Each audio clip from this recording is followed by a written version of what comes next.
The National Minister of Transport, Ms. Sindisiwe Chikunga, recently released the 2023 to 2024 festive season road safety preliminary statistics earlier this year. Even though there was a notable 2.3% decrease in road fatalities last year, over 1,400 fatalities were still reported. In South Africa, road accidents continue to impact people's lives with dire consequences, often resulting in the loss of a loved one. For the survivors, returning to a normal life can be a difficult experience. The Road Accident Fund has declared 2023 to 2024 as the year of the claimant and aims to put the needs of the claimant at the center of everything they do and restore the quality of their lives. Rehabilitation is a process where the RAF uses the undertaking certificate to intervene in claimants' lives. This is to help them regain their lost functions or to adapt to their current conditions. It involves multidisciplinary health teams ranging from doctors, physio, occupational therapy, speech and language therapy. Today, we speak to RAF claimants Nokwezi Boy, along with their case manager Mpumelelo Poponi. We talk about their experiences with the RAF after nearly fatal accidents in 2016 and 2018. My name is Lesego Mataba, and this is RAF Touching Lives. Welcome to the show. Welcome, Nokwezi. How are you? I'm okay, Indua. Thank you. I am good, thank you. It's so good to have you here, and thankful that you get to share your story with us. Thank you. Okay, welcome. So, can you tell us a bit about your life before getting into a road accident in 2018? What was that life like? My life before accident was very, very nice because as now I'm limited to other things that I was doing before. Like I used to like to play netball. Oh, I like fitness. Yes. were And you an athlete socializing. in school? Like, you know? Yes, at school, yes. I played playing netball. Yes, even. Oh, just Yes. netball. Yes, and I like to run. Oh, Yes, okay. yeah. So you were an active person and your social life, you had a great social life. Yes, a lot social life. As I'm a bubble person, as you can see. Yeah, you're a very Yes, bubbly person. yeah. So you were an outgoing person, Yes. active person. And then what happened? What happened January 2018? We're on our way back we're from Spring to Heidelberg, where we were gathered there as we were sent by our work. So on our way back, we didn't notice that the road is uneven, got potholes. But while the car was moving, we can feel there is something on the road. But the driver continued to drive the vehicle. I was a passenger. So I was sitting behind the seat of driver. You know, almost all the time driver So you were doesn't sitting behind behind the driver's seat, on the driver's on side. the driver's side. Okay. So it happens. I fall asleep. I don't know what happened, but I fall asleep for 5 minutes. I fall asleep. But end of the day, I just wake up on the ICU after 4 days or 5 days. Oh, So I don't only feel the vehicle when it went out from the road. Then from there, I only wake up after 4 days in the ICU. When I woke up, my mom was sitting here with my older sister. Yes. And what was your initial reaction when you woke up in the hospital? My question was, what are we doing here? Like, why are we stopping? My mind didn't go back to that accident. night, yeah. Yes. So I asked them, what are you doing here? Then when I wake up, what are you doing here? My mom and my sister, what are you doing here?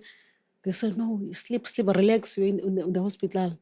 So they told me that you're involved in an accident. So it's whereby I was shocked and someone I cried immediately when they told me that I'm involved in an accident. Yes. And how long were you in the hospital for, and what kind of treatment maybe did you get? I was Gauteng. Before, from there, they moved me to Pretoria.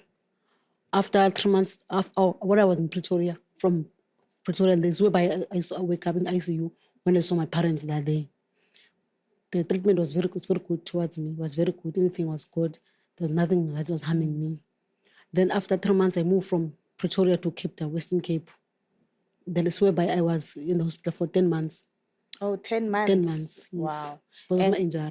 What are your injuries? What injuries did you sustain? I'm C1 to C3, yeah. Then I'm T7, between T7 and T8, permanent injury. It's whereby my spinal moves. They say they put something like a pen to balance my spinal order for me to balance.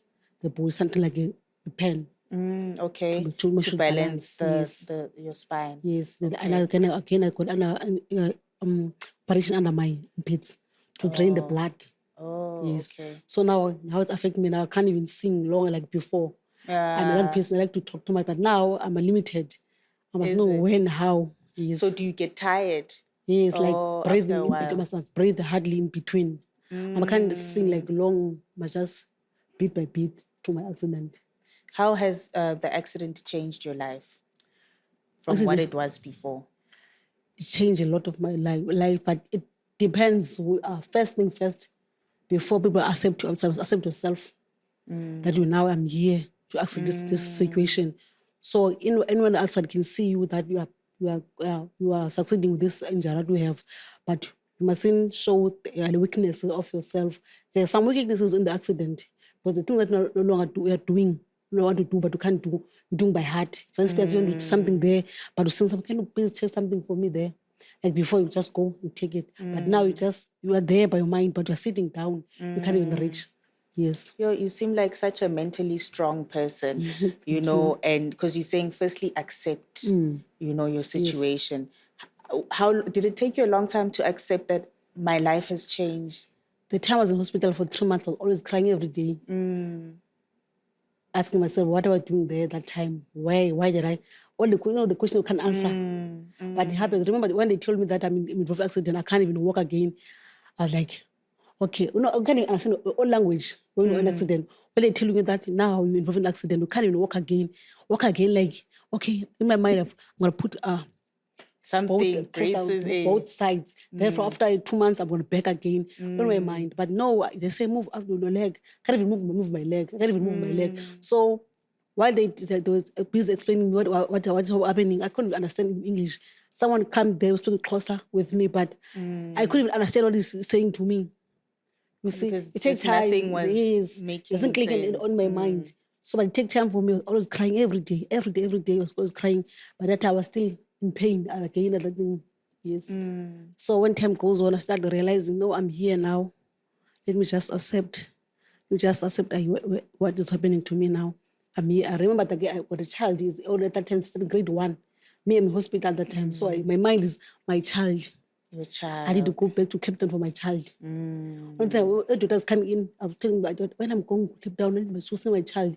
Only thing that's click on my mind is my child. You have a reason to Yes, keep yes, going. yes. So, Nokwezi, after your accident, how did you get hold of the road accident fund? While I was in Pretoria, someone called me that I mustn't launch a claim. Even that time, I was still lost. What is a claim? I didn't know anything about claim. You didn't know anything And about RAF? I didn't know anything about RAF because my mind was not that thing of, I was not aware there's something called RAF. But someone called me and said, no, don't do that side because you're going to be so far. But do this side where you stay most of the time. So I say, okay, no problem. I came back to Cape Town. So I informed the person that I'm back to Cape Town. So after I informed her, she called someone that had come to hospital where I was to visit me to put a claim to RAF. So I did while I'm in hospital. It was March March March 2018. 2018. So then Yes. what happened after you put in your claim? After putting in my claim, they came, then they give after June, my undertaking was already under me. They already gave to me anything that I want, need from RAF. I will claim. I will ask them to give to me under to my manager.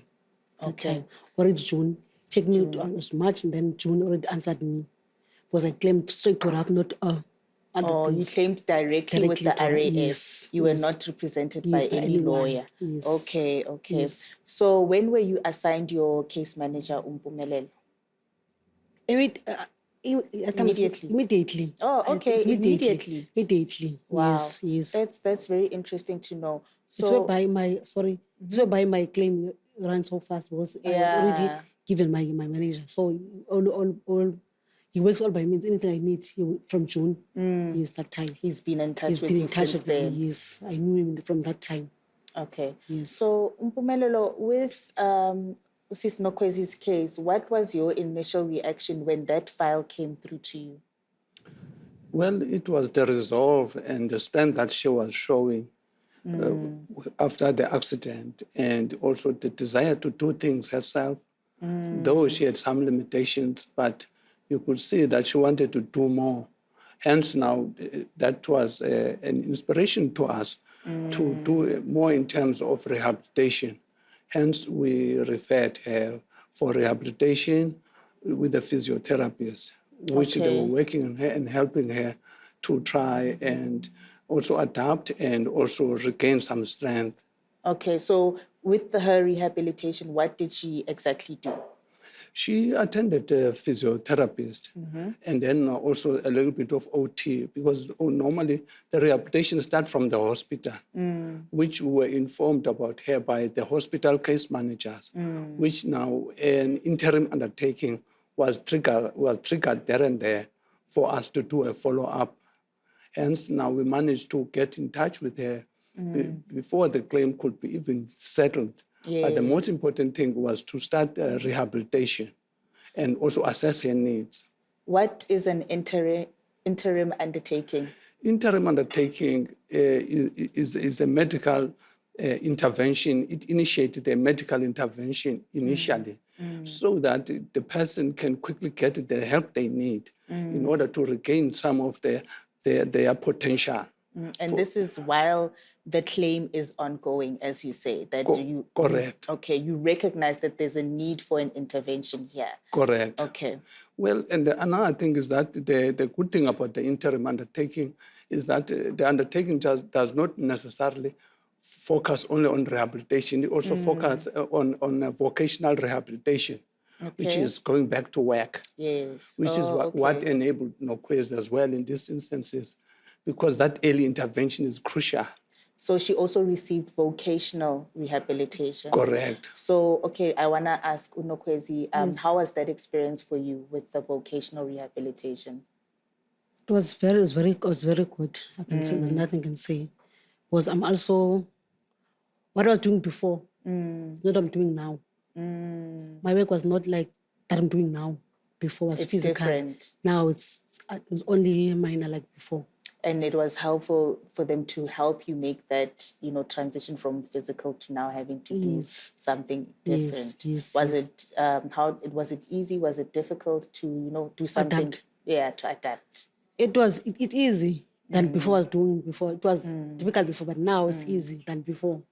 Okay. Remember, I had that mentality in my mind that I was that person, so now I'm not the person. After accepting, as you say, and your mind is now open. Yes, everything is easy for me to accept everything that's happening in my life.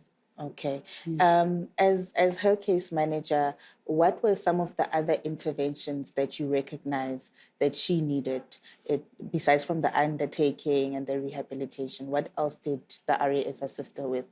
Well, some of the things was, for instance, the family adaptation in our assessment, when the mother was also her caregiver at the time. And then now we notice that sometimes you see the family, sometimes they get to accept later than the claimant could accept the present status. So Nokwez, like Nokwez said, was doing well already. But sometimes the family members, they take longer to adjust and accept the current situation. So some of the things that we do as part of the undertaking was to call some of our colleagues as well, who are part of the multidisciplinary team, and sit down with the family and Nokwez so that they can understand Nokwez and allow her to do the things that she can without overprotecting her. Which Nokwez like to take initiative. But I can tell. She's a self-starter. Yes. Correct, yes. And that's the right attitude you need to have, because unfortunately life continues. Yeah, continues, yes. And yes. you cannot just stay in one place. And, life has to continue. And it's good that she has you as a case manager to help her on that journey. You mentioned that her mother was her caregiver at some point. Is she still her caregiver? Not anymore now. What happened now, Nokwez has got another caregiver now. Okay. Since she moved places, she used to stay at home. She stays in another place with her son and her caregiver. Perhaps Nokwez can elaborate better there. She stays with her son. So what does your caregiver assist you with? She assists me like things that I cannot reach. For instance, by mopping, all those things, minor things. But the rest I'm doing on myself. Remember, they sent me for the bio Yeah. so that I can train myself to give more strength. So it's whereby I'm using that strength that they're teaching me there. And then they give me some exercise in the morning. She must wrap me, all those things, stretch my legs. So, yeah, it's also what she does. But mostly she's not sleeping at home. She just Okay. in and out. I do other things on my own. Like my son's also helping to me there and there. Okay. It's another thing. My mom, that's why it's not this. My mom is no longer. She passed away in 2020. Oh, okay. So My that is why. condolences. Thank you. That is why you're no longer there. Yes. Okay. So your caregiver is not with you 24 hours a No. day. No. She's She with you just during report in the morning day. and go Okay. afternoon. Yes. Okay, that's good. And besides, the rehab, the caregiver, have you gotten any other assistance from the Road Accident Fund in terms of like your wheelchair and things like that? That is why it's undertaking. Anything that we need, you just call them, inform them, then they will do for you, quotation for you. And then, for instance, some other things I don't need. For instance, if I'm sick for affecting my accident, I must go to doctor, and then when I come back from doctor, give a sleep, then I must send to them, they'll pay me back. Okay. Yes. Okay. Something like that. Like if I need something, I must inform them, then they will do it for me. How has life improved since the accident? Since receiving assistance from the Road Accident Fund, how have things changed for the better? My life changed better from the Lord because I'm receiving assistance from a RAF Touching Fund. If I was not on Touching Fund to assist me, life was very, very long. For instance, there are some personal things that I need. They also provide. Without them, if he was not there, I'm not gonna succeed in life. And have you adapted to doing things differently now? Because, remember you said you used to be very active, now you're not as active. How have you adapted to that? Automatically, you talk to yourself that now life is like this, so I must live like this. I do, but now I'm just lazy to go to the sport for wheelchair people, but just that I'm lazy to go and attend sport. But No, why? in future, I will go and attend sport. Yes, and especially if you were, what if you end up, at the Paralympics because you used to play netball? Think Someday, about it. someday I'll go Yes. there. That's the only people they're always pushing me. Go there. I will go. Yeah, Yes, please definitely go. And now you're preparing, as we spoke about earlier, to return to work, right? Yes. Okay, I want to actually talk to Mpumelelo more about, that preparation process for return to work. How does it go? Well, that one, it's very important because what happened is that Nokwez also had to look at the community as well, the family as well, because the family had to be prepared, which we managed to sit down with them, as Ben Nokwez calling us and said, I seem to have a problem here.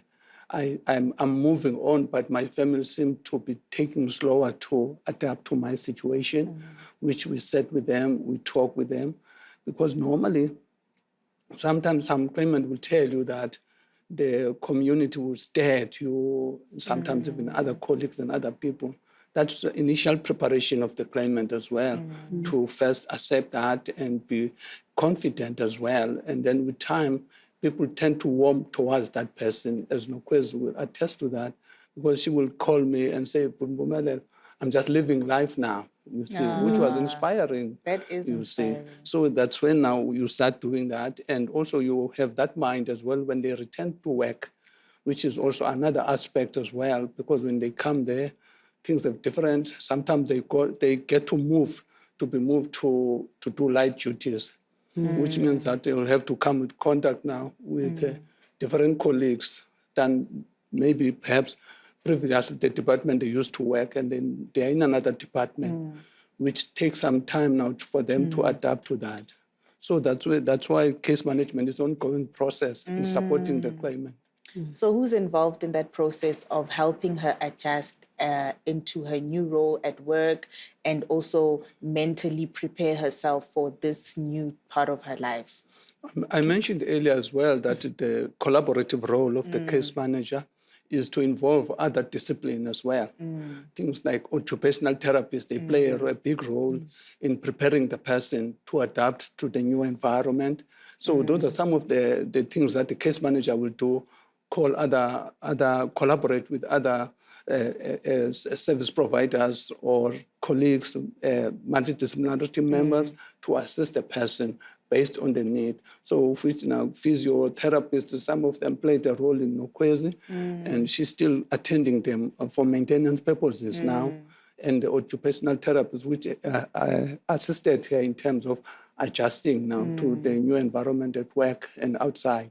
One of the things also Nokwezi was when she started launching the claim, which then now with this new product system, which it was the initial stages, the onboarding process, where it started from pre-assessment and registration of the claim, and then later it goes to merits, and then it goes to the medical department, which initiate now starting the undertaking, and it's needs-based, it's needs-specific, based on the needs, and then now that's when now the undertaking will start being implemented and activated by the case management in terms of looking at the needs, and also things like also house modification, where the house becomes disability-friendly, wheelchair-friendly, and accessible. Have you started with Nokwezi's house modification yet? It has not been started yet with Nokwezi because she's in the process of buying a house, which once she does that, she will inform the fund, and the Road Accident Fund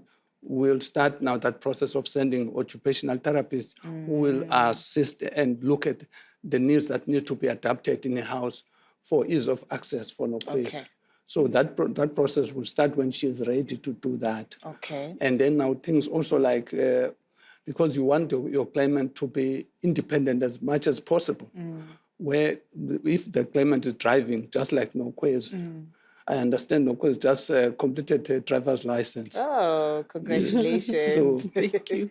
Wow. So once she buys the car, then she will inform the fund, then the car will be modified to her specification, so that she's able now to drive herself, which is what is good as well about that, because that promotes now socialization, to socialize, to visit the places that she needs to visit without depending on the public transport. How does one get the undertaking? It's through you as the case manager? How does it work? The claimant will time and again submit invoices. That's when the undertakings department or the post claims will get in touch with the claimant, and then they get allocated a case manager who will follow up in terms of educating the claimant about the undertaking, what it is, what it covers, what it does not cover. In some cases, some lawyers will, once the claim is settled, they will just give the claimant the undertaking and then the claimant certificate, and then the claimant will go to the fund, and then now the fund will start activating the undertaking through educating the claimant about what it means, how can they use that undertaking, and also how to prevent complications. The undertaking certificate allows also Nokwezi to get a time to talk to case managers, and also RAF get in contact with her, explain the processes, educate her, because the undertaking also states that the claimant will be reimbursed for cost incurred, which means the case managers have to impart that information to the claimant that whatever you buy that is accident-related, you may submit invoices to the fund so that they can reimburse you for that or pay you back for the medical expenses that you've incurred. And then now the undertaking certificate also, it takes care of major operations as well that are needed. For example, where the claimant has some pins, maybe when they had the fracture and then the pins that were inserted to mend the fracture. And then at some point, maybe 10 years later, those pins need to be removed. The undertaking and Road Accident Fund through the post-claims department, they will intervene, they will get a quotation from the doctor and the hospital, and then those pins will be removed. The fund will pay for all those medical expenses, which is part of the undertaking certificate. What advice would you, as a case manager, give to road accident survivors who are looking, obviously, to claim with the RAF? The Road Accident Fund has got call center numbers that our claimant can get in touch with. That's when now they start get educated about the information. They get information about how to claim and also how to follow the process of the undertaking certificate, and also how to take care of themselves in terms of medically, that it can prevent complications as well. Kwezi, what advice do you have for somebody who has gone through what you've gone through? What would you say to a road accident survivor? It is very important to go claim straight, Okay. not to go around. Okay. For someone to stand for you is very important because they said the hearsay. If you claim by someone standing for you, you're not gonna get undertaking. But when you went on your own, you get other things that you never known before. Okay. Yes. And somebody who's just having a hard time accepting their new situation, what would you say to them? It's very important to work out from yourself. First thing first, you must accept yourself before others accept you. And it's very important. The other thing, they make you more accept yourself if you've got support from your family. It's very important. Family is very important, and community and colleagues. If you've got support, you will accept yourself. You see there's light outside. Yeah. Yes. Thank you so much, Kwezi. Thank you. Thank you. Just to add on that as well, that also RAF has got offices as well, like in Cape Town. Those claimants who are able to come to the offices, they're called walk-ins. People Okay. are allowed to come in and so that they can get more information about the undertaking and about other interventions. I'm so proud of you. Like you just keep going. And then when we were talking earlier, I was thinking she should be a motivational speaker. You must motivate people. In future, I will do so. You'll do I'll so. consider that, honey. Is it? Okay, Yes. definitely. I think you've got such a good story to tell Yes. out of Thank you. something that, was so tragic in the beginning. Yeah, thank you.